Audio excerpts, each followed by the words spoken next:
What's up, guys? Ian here, coach of your Ladner Lanturn, bringing you guys playoff round 1 team builder. We are taking on Csaxcr and the Tacoma Tapus in the wild card match. Whoever wins this moves on to take on Bob and the Atlantic City Altarias in the Moon Conference Finals match, and then whoever wins that moves on to play whoever wins the Sun Conference Finals in the championship game. So, this is a big step for us. I'm looking to win, but at the same time, this is a very hard match. Whoops, I mean to be on that already. We did lose to CSA 5-0 in Week 2. I've outlined to myself what the team he brought was, and so we're sort of going to prep against that, and then if he changes some stuff up, good for him. If he doesn't, then hopefully we're in a much better position to win this time. So, let's run through CSA's team. He has Csaxcr, which is a Z user, Breloom, Gigalith, Galvantula, Swellow, Linoon, Tapu Fini, which is a Z user, Cresselia, Moltres, which is the Super Z user, Muck, and Mega Garchomp. Notably, we now have Crobat, which we didn't the last time we faced him, and we now also have Ambipom, which we didn't the last time we faced him. I'm also not bringing Mega Absol, thinking that I can OHKO the Galvantula turn 1, because he's probably going to be Sash Galvantula. I don't know why I didn't think of that at the time. It was very silly, and I was very salty in the video talking about that match too. But I'm looking to win, and if you know what, if we don't win, it's not the end of the world, because Season 2 is right around the corner. But it would be nice to pick up a win and move on to the next round at the very least, so that I can say that I was top 4. So, let's start with my team. Oh, actually, you know what? Sorry. Let's run through the 6 that he brought last time. So he brought Csaxcr, he brought Breloom, he brought Gigalith, he brought Galvantula, he brought Tapu Fini, and he brought Cresselia. And Cresselia ended up clean sweeping us, I think, for the most part. Galvantula killed Mega Absol, like, turn 1 with a Bug Buzz, and then Cresselia managed to get in while webs were up or something, and started just calm minding behind the sub, and I couldn't break the sub to save my life. And Moonblast ended up just kind of destroying my team. So I'm trying to play around that, in that I'm not bringing any of the Mons that are weak to Moonblast on my team. And I'm also bringing some backup for that in Suicune, which we'll start with here, Vin. Going back to its normal form, which is the way that I prefer it. Leftovers were very defensive Mon this week, with Roar, Scald, Rest, and Sleep Talk. We are mono-attacking Scald, so we can't really touch the Breloom very well, but we can roar it out. We also can't touch the Tapu Fini very well, but we can roar it out. Oh, excuse me. Roar is there pretty much for the Cresselia, but it's also good for things like the Linoon. Suicune is not just free setup fodder for the Linoon, it's good for the Muck, so it can't just curse up on us. It's good for the Tapu Fini, so it can't just Calm Mind on us. It's good for the Mega Garchomp and the Csaxcr, so they can't just Sword Stance on us. Same thing goes for the Breloom, I think. Yeah, I'm not anticipating Swellow, Linoon, Moltres, Muck, or Mega Garchomp to come. I don't think it makes sense, considering my team didn't change that much. I don't think it really makes sense to bring any of those just because you can, you know? I think he would probably bring the same team. So I'm hoping this Suicune does enough to hinder the Csaxcr's progress and be able to roar out the Cresselia, that it'll be good. Next up is another defensive Mon. We're bringing especially a defensive Crobat with Black Sludge Infiltrator, so we can get behind the Cresselia's sub and Super Fang it. Defog to get rid of the webs, and he's also got a lot of Rock Setters. Oh, I didn't even touch on that, sorry. Well, I'll touch on that after I just finish up Crobat's moveset here. Toxic, because we fly above the ground, and so does Cresselia, so I can catch the Cresselia with a Toxic because it's above Misty Terrain. That's pretty much the goal, and if I can stall out Misty Terrain on the Tapu Fini, then I can Toxic that too. And again, Super Fang is going to bring something down to half, so it's even good for just chipping something that wants to switch in on me, and we have U-Turn to get the heck out of there too. We are outspeeding quite a few things just with no speed investment anyways, like Breloom we're outspeeding naturally. We actually are 1 point faster with no speed investment than both Tapu Fini and Cresselia, so that's kind of neat. If they were max speed Timid, sorry, for both of those, we actually outspeed it with no speed investment, so it's kind of cool. Careful, max HP, max special defense. So now that I totally forgot to talk about this, let's talk about it now. or in a second after I finish yawning. He has priority in Breloom with Mach Punch, Galvantula with Sucker Punch, Linoon with Extreme Speed, and Muck with Shadow Sneak.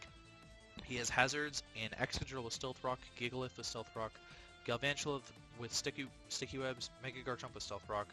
He has removal in Excadrill with Rapid Spin, Swallow with Defog, and Moltres with Defog. Then he also has a 4x weakness in Moltres to Rock and Garchomp to Ice. Last time I brought Kyurem Black to punish the Mega Garchomp a little bit, and I think that it ended up costing me against the Cresselia for the most part.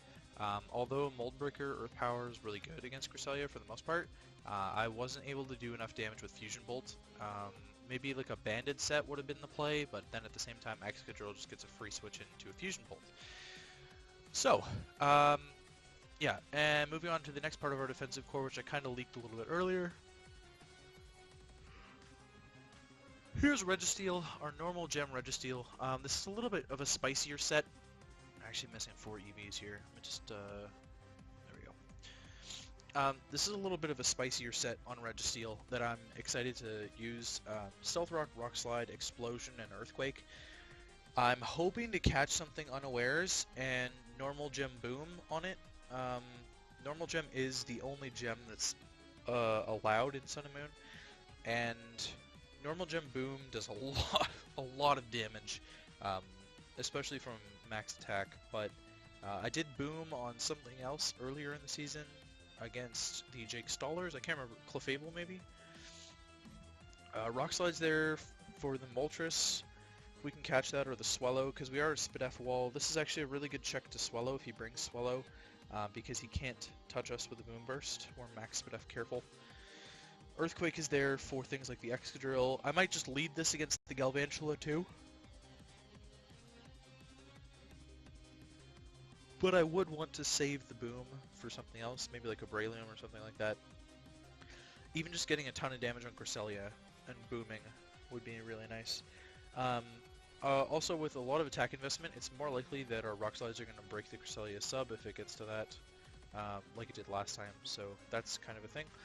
Infernape I'm bringing again. Infernape's been to every single match. Consistency is king with Infernape. It's the only Pokemon in the entire league who came to all 12 regular season matches. I might have been the only person who played all 12 regular season matches as well.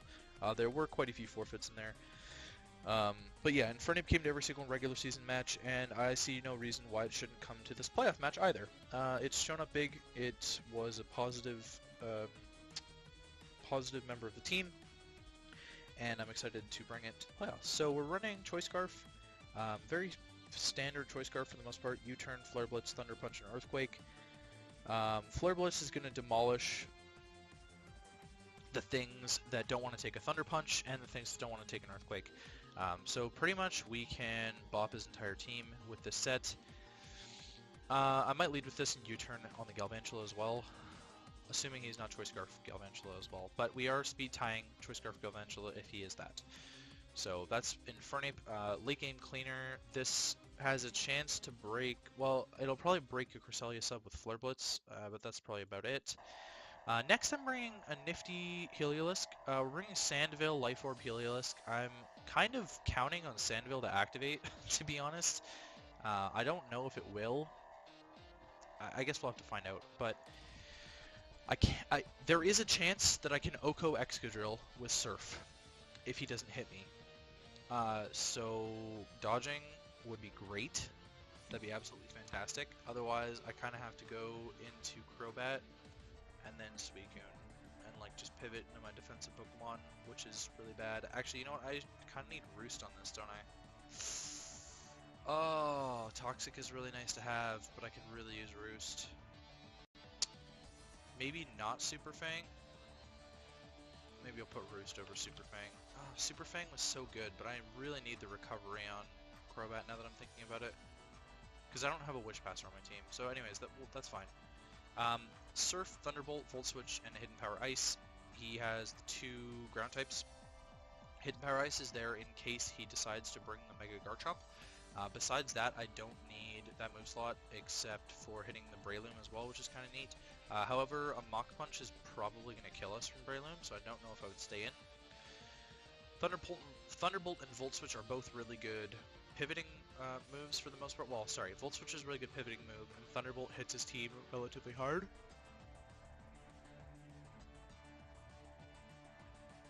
Muck takes it well, Excadrill and Garchomp are immune, and Breloom takes it well, but outside of that, Thunderbolt destroys his team, especially with the Life Orb. We're running enough speed to outspeed Galvantula, and max special attack with a little bit in HP. I'm really hoping the Sandveil comes in clutch. Heliolisk is great in all weathers, except for Hail, and we didn't get to play Mugen when he had a rain team, because Monster took it over and made it a rain team. And we didn't get to, well, we didn't bring this against, we might have brought this against CSA last time, but I don't know if we were Sandville. And there's no Sun team in the league, unless you count kind of Dat Dude's team, which was just a meme in week 12. That was pretty hilarious to watch. Last but not least is the kill leader in the league. Well, it's the regular season kill leader guaranteed, and I'm hoping that it'll stick that way for playoffs. Mimikyu. So, Mimikyu has been almost a crutch for me this season. I'm not sure how great its matchup is this week, but I decided that if I'm playing a win, then I need to bring something that I'm comfortable with, and I seem to be very comfortable in my Mimikyu play. It's 19-4 right now in the regular season with a +15 differential, so I'm looking to make Mimikyu probably my win con in this match. I think it's got a really good matchup against his team.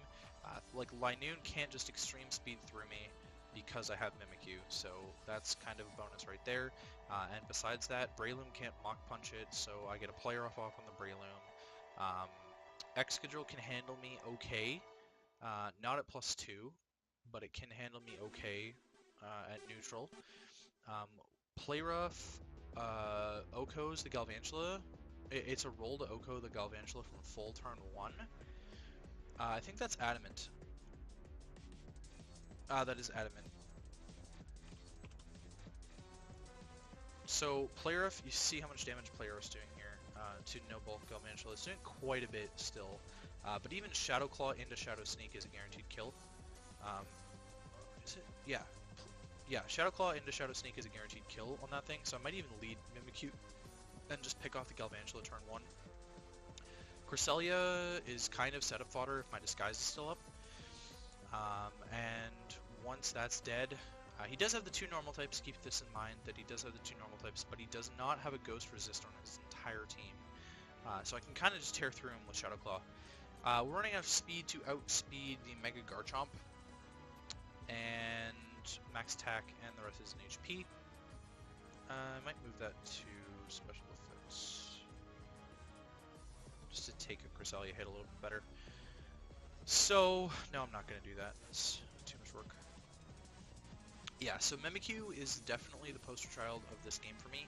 I need Suicune, Crobat, and Registeel to be my pivots defensively. And then when Registeel gets low enough, or when I see an opportunity, I need to boom on something and just absolutely obliterate a threat to my sweepers.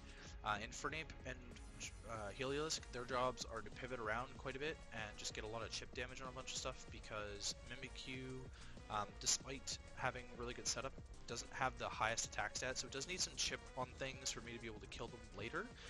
He doesn't have reliable recovery on anything except for Cresselia with Moonlight, and if he's in the sand, Moonlight is not doing a whole lot for Cresselia there.